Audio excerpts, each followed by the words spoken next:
علی مع القرآن والقرآن مع علی، یعنی تعبیر بدل دی، پہلے فرمایا علی مع القرآن، پھر فرمایا والقرآن مع علی، علی قرآن کے ساتھ ہے اور قرآن علی کے ساتھ ہے۔ وہ فرماتے ہیں کہ غور کریں اس باریک اور لطیف نقطے پر کہ اللہ کے حبیب نے قرآن کو درمیان میں کیوں رکھا ہے۔ فرمایا یہ اس لیے ہے، شاید یہ اشارہ ہے کہ کیونکہ قرآن میں اللہ نے فرمایا ہے نا کہ یہ کتاب مقنون ہے، لا یمسہ الا المطہرون، سوائے پاکیزہ نفوس کے کوئی اس کی حقیقت کو پا نہیں سکتا، تو اللہ نے یہاں پر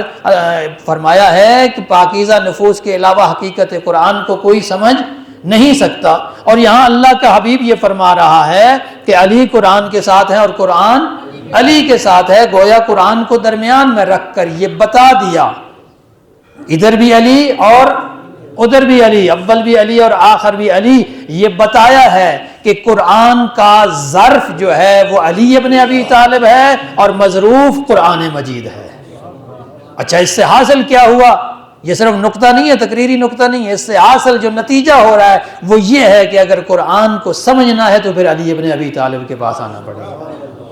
قرآن کا حق ادا کرنا ہے تو علی ابن ابی طالب کے پاس آنا پڑے گا۔ تو ماہ رمضان کو مناسبت قرآن کے ساتھ حاصل ہے اور قرآن علی کے ساتھ ہے، قرآن کو سمجھنا ہے تو علی سے سمجھنا پڑے گا۔ اس کا مطلب یہ ہے کہ ماہ رمضان کے اگر حق کو ادا کرنا ہے اور اس کے حق کو سمجھنا ہے تو پھر علی ابن ابی طالب کے پاس آ کے سمجھنا پڑے گا۔